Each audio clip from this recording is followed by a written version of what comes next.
Hello, bonjour à toi et bienvenue dans cette nouvelle vidéo. Comme tu l'as vu dans le titre, je vais te présenter mon matériel, donc tout le matériel que j'ai.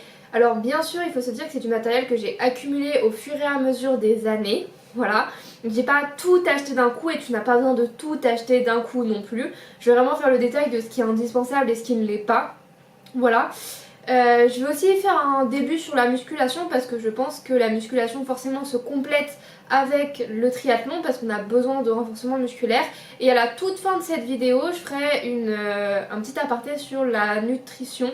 Donc en gros les compléments alimentaires et ce que j'achète spécifiquement pour le sport, même si mon alimentation au quotidien est pour le sport. Voilà, vu que je fais beaucoup de sport, c'est un peu, ça va ensemble. Mais je voulais quand même faire un point à part sur ce que j'achète au quotidien dans ma pratique sportive. On va commencer par la musculation parce que c'est le plus simple, voilà. Ensuite on fera natation parce que c'est aussi un des plus simples. Vélo qui est le plus cher, là on prend un gros point. Et je vais mettre la course à pied en dernier parce que j'avais déjà fait un peu l'état des lieux, course à pied dans une vidéo. Donc si jamais tu veux le passer, tu pourras. En tout cas je mets tout dans tout le timecode, comme ça tu pourras suivre le timecode au fur et à mesure. Voilà, déjà dans un premier temps pour le triathlon, mais même pour la course à pied au tout début, j'ai racheté cette montre. Donc au début quand j'ai commencé la course à pied, j'avais une Vivo Active 4S qui avait 5 ans parce que je l'utilisais en fait juste après, même avant le bac, juste avant le bac. Je voulais renager un peu, etc. Donc mes parents, je voulais une montre connectée mais un peu jolie, voilà. Donc mes parents m'avaient acheté pour un Noël ou pour un anniversaire la Garmin Vivoactive 4S à l'époque. Je crois que c'est elle mais je suis pas sûre. Et elle m'a fait 5 ans de bons et loyaux services où elle m'a pas tellement servi en termes de sport, même si j'allais à la salle avec, je la mettais tous les jours, je le dormais avec quand même pour avoir les options de sommeil. Et qu'est-ce que je faisais? J'allais de temps en temps nager, j'allais de temps en temps courir avec, mais elle m'a pas fait énorme. Ensuite du coup j'ai recommencé la course à pied, donc je l'ai reprise parce que je pense que pendant presque un an je l'ai pas du tout portée, enfin moi elle est restée dans le placard. Quand j'ai repris la course à pied je me suis dit bon, j'ai une Garmin donc je vais l'utiliser. Je l'ai utilisée pendant 7 mois vraiment je pense, intense. Voilà, jusqu'au semi, c'est elle qui a couru mon premier semi. Et en fait après elle ne voulait plus trouver le GPS. Elle mettait très longtemps à trouver le GPS avant que je parte. Elle se perdait beaucoup quand je courais. Après c'est Paris et Paris pour les montres c'est un peu un enfer j'ai l'impression. Donc vraiment elle mettait beaucoup de temps à trouver etc. Donc j'ai investi dans la Garmin Forerunner 755 voilà. Qui est celle-là. 255 pas 755 j'avais pas les moyens. Dans une 255 voilà. Elle est très bien, elle a beaucoup de batterie, voilà, elle fait le taf. Je l'utilise en natation aussi, elle fait très bien le taf. En termes d'appareil électronique, enfin bref, en termes d'appareil Garmin, il y a pas longtemps, là, il y a 4 mois maintenant, j'ai eu de la part de mon copain pour Noël ça que je voulais absolument parce que j'aime bien me baser sur ma fréquence cardiaque en fait et j'adore tout ce qui est donné au sport et ça permet de savoir la distance de la foulée, la puissance de la foulée en course à pied, votre cadence plus précisément, votre cœur forcément hein. Mais voilà, donc en fait on a pas mal d'autres paramètres qu'on n'a pas forcément avec la montre et qui sont plus précis. Donc moi je l'ai pris j'ai dit à mon copain que je préférais celle-là plutôt que la spéciale femme parce que celle-là elle permet vélo, course à pied, natation. Donc je la porte dans les 3 sports. Alors je la porte tout le temps en vélo parce que comme je vais vous montrer après en vélo j'ai un compteur GPS. Donc si je veux avoir ma fréquence cardiaque il me faut ça. Je l'utilise aussi en course à pied la plupart du temps, 80% du temps quand je l'oublie pas. Et en natation j'ai un peu du mal à le mettre, je sais pas pourquoi en fait comme des fois c'est tôt le matin, en fait je m'habille directement en maillot de bain etc, j'oublie de la prendre, parfois j'oublie de la mettre dans mon sac quand je vais à la natation après le boulot, enfin voilà, mais j'essaye de la mettre dans les 3 sports, voilà. Ça c'est pour les 2 appareils que j'utilise à peu près au quotidien et dans les 3 sports. Ensuite pour aller à la salle, à la salle, alors en vrai vous n'avez pas besoin d'énormément de choses pour aller à la salle. Une serviette, voilà, dans toutes les salles, ça c'est normal. Ensuite, moi j'ai acheté des bandes parce que je fais du deadlift à partir de 80 kg au deadlift. J'ai remarqué que c'est mon grip qui lâchait. Donc j'ai acheté ça, c'est les Décathlon vraiment les basiques, il y en a 2, voilà. Ensuite si vous êtes à la salle et que en plus de faire du triathlon vous voulez aussi faire des exercices pour les tractions ou même si vous faites des exercices spécifiques pour les tibias etc, un élastique. Voilà, vous pouvez faire plein d'exercices différents avec. Je conseille, même pour faire du renfort à la maison, les élastiques ça peut être bien. Et moi du coup comme je fais du deadlift assez lourd, j'ai aussi une ceinture, donc c'est une Décathlon. Voilà, j'ai pas mis extrêmement cher dans les affaires de salle parce que c'est pas des affaires qui... Enfin, c'est un sport que j'aime mais où on arrive à trouver des choses pas chères entre guillemets comparé au triathlon. Et aussi si vous allez à la salle, je vous en conjure, des baskets plates. Donc moi j'ai, ça c'est les baskets les plus plates que j'ai trouvées, autres que des spéciales comment on dit, powerlifter etc. C'est des Nike Training que j'avais depuis longtemps, que j'ai retrouvé. Avant j'étais avec des Super Dry qui étaient aussi pareil, c'était la même forme en fait. Et donc ça c'est vraiment bien pour être stable sur les squats et sur les fentes par exemple, ça c'est cool. Et c'est des baskets qui sont quand même légères, donc je conseille ce genre de basket pour la salle. Si vous faites que de la salle, prenez des baskets plates. Voilà. Pour la natation, alors je sais que c'est pas un matériel entre guillemets, mais je suis désolée. Alors ce sac il est ouvert. Il est hyper vieux vraiment. Ce sac a plus de 10 ans je pense vraiment. Il est encore en super bêta et pourtant il a servi, vraiment je vous jure, la natation j'en faisais en club, j'en ai fait pendant 10 ans en club. J'y allais tous les jours à la natation, c'était ce sac. Voilà. Et je vous conseille donc si vous êtes triathlète d'avoir ce genre de sac qui voilà. Pourquoi? Parce qu'il vous permet de mettre plein de choses. Genre vraiment moi je peux mettre mes affaires de boulot, donc c'est à dire mon ordinateur, mes lunettes, de l'eau etc. Plus mes affaires de piscine, voilà. Plus ma nourriture, ma gourde etc. Enfin vraiment vous pouvez mettre énormément de choses là-dedans. Donc si vous êtes quelqu'un qui a des journées hyper chargées et qui doit prendre 40 000 sacs, si vous voulez mettre mettre tout dans un seul sac, je vous conseille ce genre de sac. Donc pour tous les triathlètes, en plus ils sont résistants à l'eau, voilà. Donc il y a des compartiments spécifiques si jamais vous allez à la natation le matin et que vous voulez pas mouiller. Forcément il y a des choses qui tombent. Que vous voulez pas mouiller, vous pouvez très bien mettre votre serviette, votre maillot de bain, vos lunettes ici. Comme ça le reste du sac n'est pas mouillé. Vous avez même une poche à l'intérieur. Voilà, donc ce modèle est assez ancien. Donc je pense qu'il n'existe plus maintenant, mais je sais qu'il y a exactement les mêmes qui existent maintenant. Voilà. Il y a des plus petits aussi si jamais. Mais en tout cas déjà rien que pour la natation je conseille ce genre de sac parce qu'il vous permet de faire pas que de la natation dans votre journée. Voilà. Après c'est vraiment un plus, c'est un confort ce sac, mais voilà. Donc le maillot de bain en natation, moi j'en ai racheté un parce que au début j'ai repris mon ancien que j'avais depuis je sais pas combien de temps, mais il était plus à la bonne taille et il faisait des plis. Un maillot de bain ça ne doit pas faire de plis quand vous l'essayez en fait, ça doit épouser votre corps le plus possible. Quand je dis des plis, c'est des plis de trop grands, comme quand on a un t-shirt qui fait un pli. Normalement le maillot de bain doit vraiment coller à votre peau, voilà. Et j'ai pris un des basiques chez Arena, je voulais pas avec trop de fioritures etc, j'ai pris bleu. Voilà, il m'a coûté 40 ou 50 euros je crois, il a 1 an et il est encore superbe, enfin voilà, j'y vais 1 fois par semaine, il y en a 2 fois par semaine. Bon il est un peu abîmé au dos, mais bon, il a 1 an quoi, voilà, donc c'est déjà pas mal. Donc après, j'ai un filet, mais alors tout ça là maintenant ce que je vais vous montrer c'est des trucs qui datent sauf les lunettes. Mais j'ai un filet comme ça où vous pouvez mettre tout votre matos et qui permet aussi de mettre votre produit pour vous laver etc, tout ça. Vous pouvez ici mettre votre clé de casier, tout ce que vous voulez pour pas l'avoir au poignet, tout ça, parce que c'est chiant. Donc ça, je sais pas combien ça se vend maintenant, mais en tout cas à l'époque c'était vraiment pas cher et c'est vraiment top si vous faites de la natation. Ensuite, moi j'utilise encore mon vieux bonnet, il faut vraiment que j'en rachète un parce que c'est le seul que j'ai. Et à l'époque où je faisais de la natation, j'avais toujours peur de craquer le bonnet, donc j'en avais toujours au moins un d'avance. Mais là j'en ai plus d'avance, c'est vraiment le seul que j'ai. C'est mon bonnet de club, genre vraiment c'est écrit... Voilà, bref. Mais un bonnet, voilà. Essayez de prendre un bonnet en silicone, c'est mieux, ça abîme moins les cheveux, surtout pour les filles. Bon les garçons, je pense que vous en foutez un peu, mais quand même.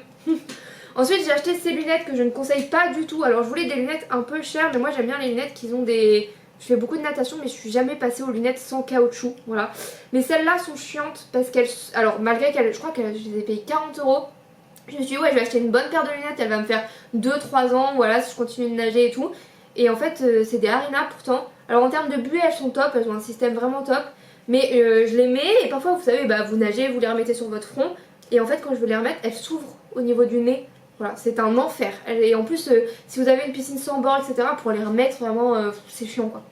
Donc je conseille pas cela, prenez des Cobra. Bah voilà, la preuve elles se sont ouvertes. Voilà, comme d'habitude. Donc je conseille pas celle-là. Voilà, prenez des Cobra ou autre chose, mais voilà. Ensuite ça c'est du matériel que j'avais d'avant, le pool boy. Alors après selon les piscines où vous allez, parfois vous pouvez demander à emprunter un pool boy. Ça c'est pool boy planche, vous pouvez faire de la planche, vous pouvez faire pool boy. Voilà, et au moins j'ai pas besoin de demander, et c'est vraiment du matériel que j'avais d'avant. Enfin on voit, il est abîmé, on voit pas trop à l'écran mais il est très abîmé. Voilà. Ensuite j'avais déjà à l'époque des plaquettes, mais alors elle a mal vécu. Voilà, faut vraiment que je me rachète des plaquettes, mais puis en plus c'est pas les bonnes plaquettes. À l'époque faut des plaquettes qui conviennent mieux à la main que ça. Mais bon, je les ai réutilisées pendant un temps, mais là vraiment ça se craque de partout parce elles ont plus de 10 ans aussi. Voilà. Ensuite, là ça, je les garde toujours, elles sont pas abîmées, les palmes. Mais pareil, mes palmes, elles ont plus de 10 ans aussi et elles sont nickel. Voilà, je mets la même pointure depuis plus de 10 ans, c'est ce que je suis vieille possiblement.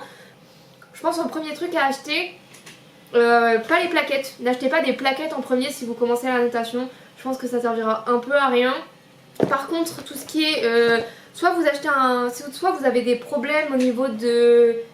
Comment dire, soit vous avez des problèmes au niveau de rester droit, et du coup dans ce cas là, soit les palmes, soit le pool boy c'est vraiment bien, parce que le pool boy ça va vous permettre de stabiliser, parce qu'en fait surtout les gros pool boys comme ça vous permet d'être vraiment au niveau de l'eau. Ceux qui ont les jambes il y a beaucoup de gens qui nagent comme ça au lieu de nager très droit. Donc le pool boy ça peut vous permettre de vous aider à améliorer votre haut du corps tout en n'ayant pas ce problème de corps qui fait ça.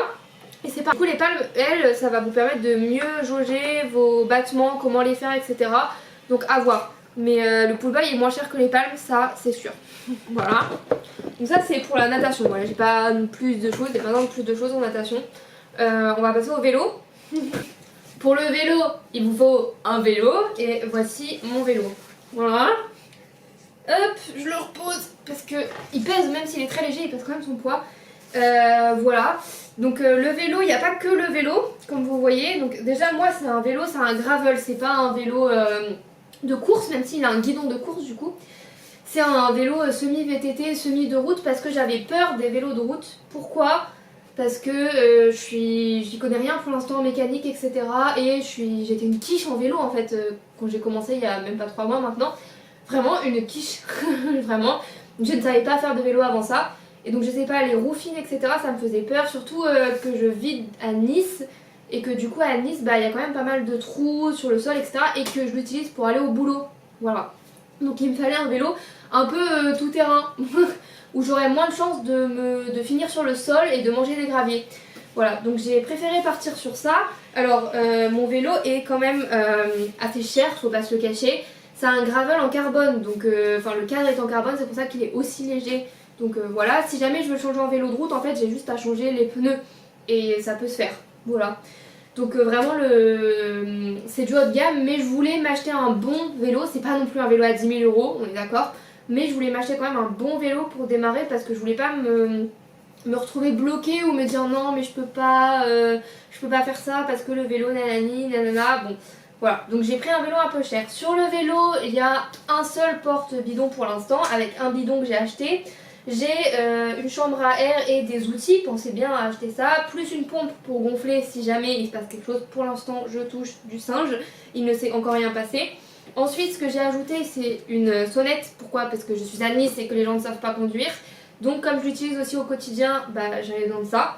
Ensuite j'ai acheté le Garmin Edge, on me l'a offert pour mon anniversaire. Le petit Garmin Edge, le 240, voilà. Il fait très bien le taf et je pense que c'est un des premiers trucs à acheter quand on fait du vélo. Ou alors un support pour téléphone parce que rien que pour savoir où on va et tout, c'est un enfer sinon. Ensuite, qu'est-ce que j'ai... Ah, j'ai acheté ça chez Decathlon pour mettre des clés, une carte bleue, ce genre de choses, voilà. Même mettre des petits trucs, enfin, voilà. Ce que vous voulez, c'est sympa. Ils en font à l'avant, ils en font un peu partout. Voilà. J'ai acheté un kit de nettoyage pour le vélo aussi, pour bien pouvoir le nettoyer. Et j'ai des pédales semi-plates, c'est-à-dire que, comme on voit, d'un côté, je peux utiliser des chaussures normales, de l'autre côté, j'ai des clips. Et donc moi en vélo j'ai pas encore de pédales automatiques. Bonjour. Je suis prête à avoir des pédales automatiques. J'ai envie d'avoir des pédales automatiques parce que encore une fois j'habite à Nice et qu'il y a énormément de côtes. Et donc sur le plat ça va sans les pédales automatiques, mais sur les côtes je n'avance pas. Voilà.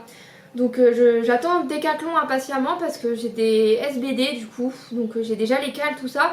Il faut juste les chaussures, sauf que Decathlon n'ont pas les chaussures que je veux, dans la taille que je veux pour l'instant. Voilà, donc sinon je vais devoir les commander, j'aime pas commander mais je pense que c'est ce qui va se passer. Ou alors je vais là où j'ai acheté mon vélo, mais je sais que les chaussures seront plus chères et je n'ai pas envie de mettre cher dans les chaussures.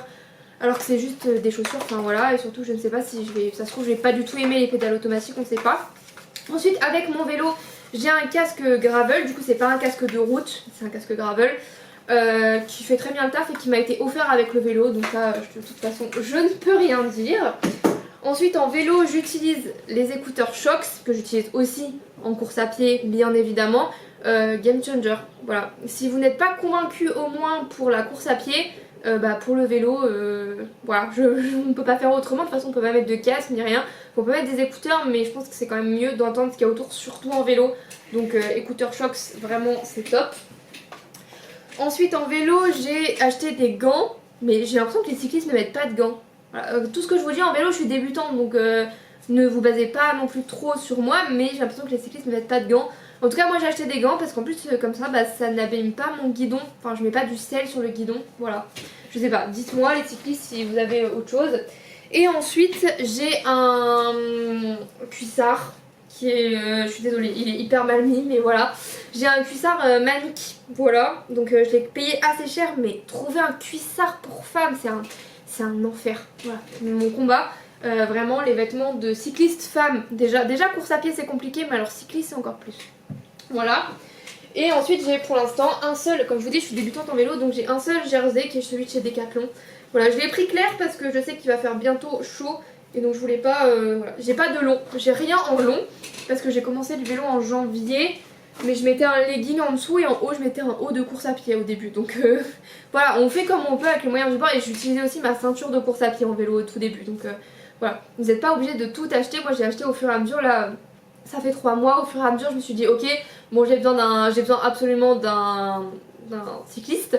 Voilà, je voulais un cycliste à bretelles et tout parce que je sais que sinon il m'aurait fait mal au niveau du ventre ou quoi que ce soit, donc voilà. Après je me suis dit bon, il faudrait peut-être que je m'achète un jersey, là en mars je me suis dit il faudrait peut-être que je m'achète un jersey. Je me suis dit bon je vais m'acheter un court et en septembre, octobre je me rachèterai un long pour l'hiver, voilà. Et pareil mon copain pour mon anniversaire, parce qu'il en avait marre de m'entendre râler, m'a acheté des Oakley, le vélo course à pied. Donc je les utilise en course à pied mais surtout en vélo. Voilà, pour les moucherons, tout ça, et même pour la protection des yeux, c'est hyper important. Et c'est hyper important d'avoir une paire adaptée au vélo pour pas se retrouver avec des problèmes. Voilà. Donc ça c'est pour le vélo. Je pense que j'ai fait à peu près le tour de ce que j'ai acheté. Oui, je pense. Après on va passer sur la course à pied. Alors la course à pied c'est là où j'ai un peu le plus de trucs, mais c'est ce que je fais depuis le plus longtemps aussi, voilà. Donc dans un premier temps ça c'était pour l'hiver, c'est plus trop de saison, c'est une lumière. Voilà, pour quand il fait noir, vraiment. Ça c'est indispensable si vous courez vraiment pas tout le temps en ville, même quand vous courez en ville en fait, parce qu'il y a des voitures qui déboulent et voilà. Toutes les saisons, la veste de pluie. J'ai attendu très longtemps, j'ai attendu 1 an et demi avant de l'acheter. Mais en prépa marathon, où là t'es obligé d'aller courir s'il pleut. Des fois, moi avant, j'ai déjà versé running et aller à la salle, running et natation, tout ça s'il pleuvait. Mais là, comme j'ai vraiment 4 entraînements que je place hyper bien en fonction de mes séances de muscu, etc. La veste de pluie, voilà. Ensuite, le gilet, le truc qui fait débat de partout dans les réseaux. Attendez, je vais m'asseoir parce que voilà. Le gilet Salomon. Moi j'ai le Active Skin 4, il date, hein. Voilà. Il a plus d'1 an maintenant et il m'a fait toutes mes sorties longues plus le marathon. Je n'ai eu aucun problème avec, pas de problème de frottement, rien. Voilà, qu'est-ce que je peux vous dire dessus? Je crois que c'est du S ou du M, je sais plus. Voilà, prenez le gilet, vraiment c'est top. Là il y a ça aussi pour faire du trail, le petit sifflet. Et du coup avec j'ai 2 gourdes, voilà, et une poche à eau. Donc en fonction, la poche à eau c'est bien parce qu'on peut la réutiliser en randonnée. Voilà, si jamais vous voulez des choses qui font plusieurs fois. Pareil, les gourdes on peut les utiliser aussi en randonnée, mais les poches à eau, les sacs de randonnée sont équipés pour mettre les poches à eau. Donc voilà, et je sais pas pourquoi j'ai attendu aussi longtemps avant une poche à eau, j'ai vraiment attendu le marathon pour m'acheter une poche à eau, alors qu'en fait par rapport aux gourdes ça change la vie. C'est vrai que la gourde c'est bien si on fait une petite sortie, 1h30, un truc comme ça, peut-être 2 heures, les gourdes c'est sympa. Mais au-delà, la poche à eau, vraiment, game changer. Voilà, elle se met dans le dos. Faut bien faire attention pour pas que ça fasse blob blob quand vous courez, mais voilà. Donc le gilet c'est vraiment un des indispensables en course à pied, qu'importe ce que disent les gens. Voilà. Ensuite je vous dirais d'acheter, alors surtout là en été, un short adapté au running. Voilà, alors moi j'en ai deux, je sais pas où est le deuxième. Ça c'est un short adapté running sans doublure, voilà, que je viens d'acheter parce que j'en avais pas, et surtout il est adapté au running parce qu'il a des poches, on peut glisser des trucs dedans tout le long de la ceinture. Donc ça c'est top, c'est un Mizuno, voilà. Et essayez vraiment, aller dans un magasin spécialisé running assez grand et essayez tous les shorts possibles, c'est ce que j'ai fait. Parce qu'ils taillent tous différemment, ils taillent tous de manière différente. Il y en a qui sont vraiment serrés à la taille comme il faut. Il y en a, ils sont tout fins au niveau des cuisses. Il y en a, ils sont un peu plus... Ils vous laissent de la place au niveau des cuisses, tout ça. Enfin bref, en fonction de votre morphologie, essayez. Moi j'ai lui, et pour les vraiment longues distances, j'ai un cuissard Nike qui est normalement un truc de pilates. Mais là il a plus d'1 an, il m'a fait mon semi aussi, etc. Et mon semi, mon marathon, tout ça, et il me permet de ne pas avoir de frottement. Alors que ça, je pense que si je le mets sur des longues sorties, il y aura des frottements, mais la crème anti-frottement. Voilà. Ensuite, sinon, en vêtements pour courir, prenez des bonnes brassières. Voilà, moi, vélo, course à pied. Celle-là est pas mal pour le vélo et la course à pied, mais les mieux pour la course à pied, c'est les plus fines. Voilà, mais je crois qu'ils la font plus, celle que j'ai moi spécifiquement.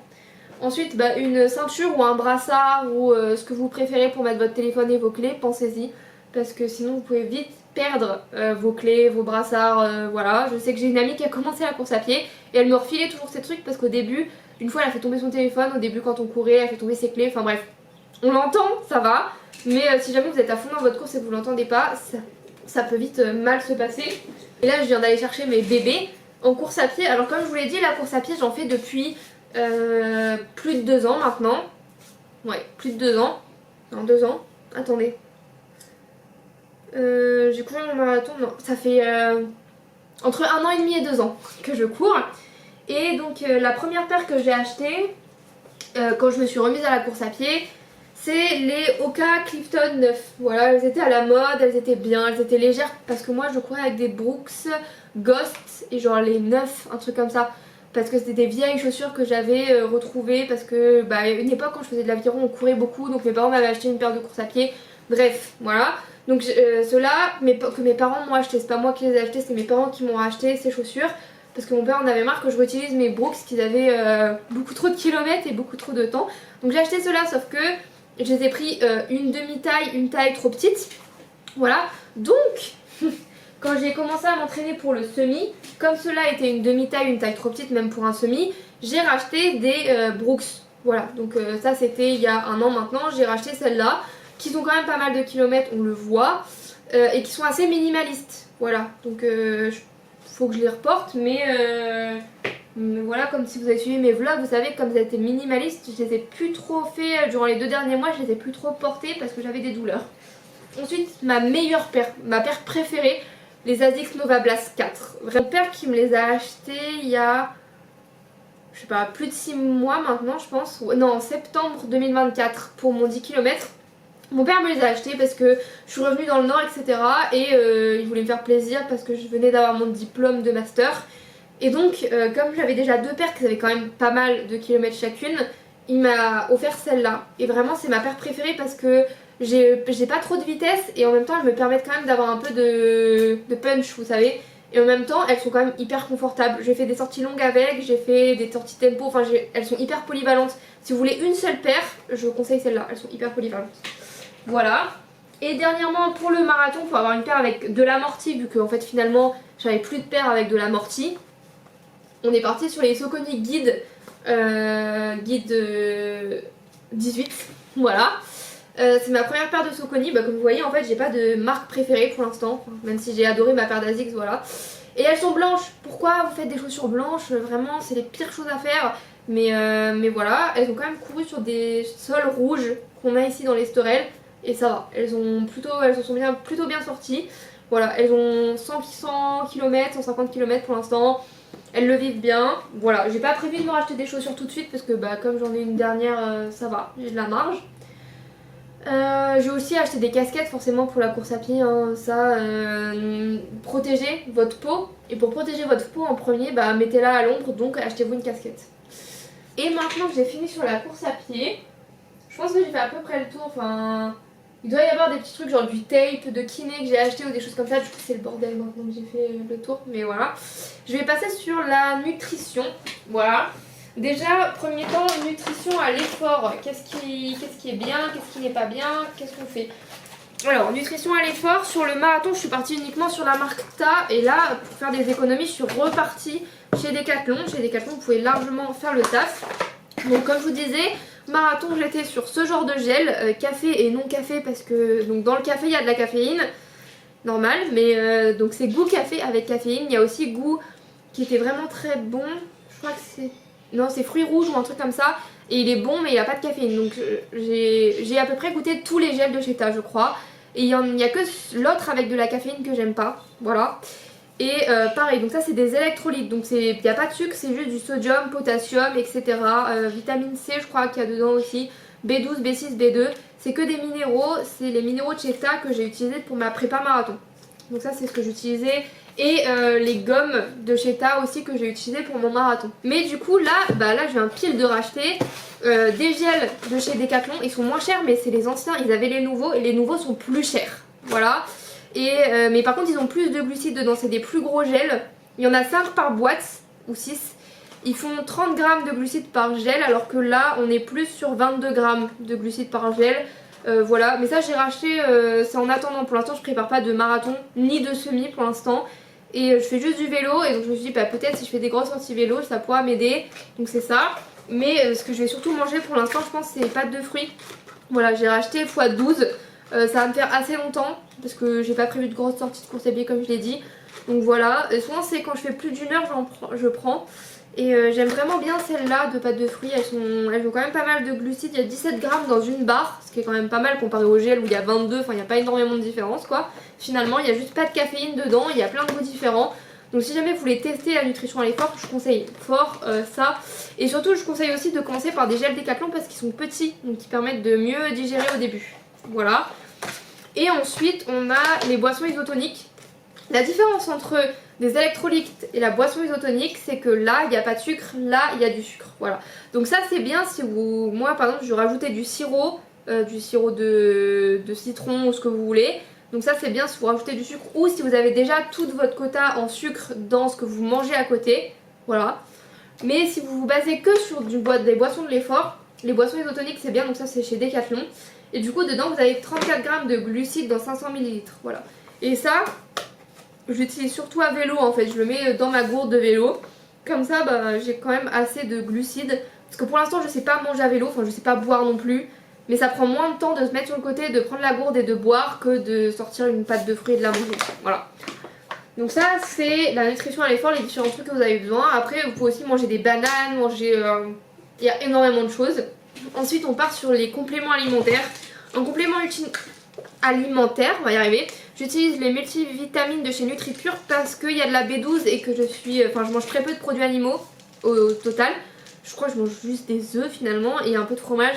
Donc ça c'est surtout pour la B12, mais ça permet aussi d'avoir du coenzyme Q10 qui est bien pour les sportifs, lutéine aussi et plein d'autres choses, du sélénium, tout ça parce que je mange pas de noix du Brésil, donc voilà. Ça me permet de faire le stock sans faire trop attention dans mon alimentation, même si c'est en complément d'une alimentation équilibrée, bien entendu. Manger des fruits, manger des légumes, manger des glucides, manger tout ce que vous avez besoin. Et ça c'est juste pour pas se prendre la tête. En complément moi j'ai ajouté du fer parce que je le sens quand je suis en manque de fer. Et la course à pied ça me nique tout mon fer, vraiment. J'ai déjà eu une fois un problème de fer vraiment bas, mais je faisais pas de sport à l'époque.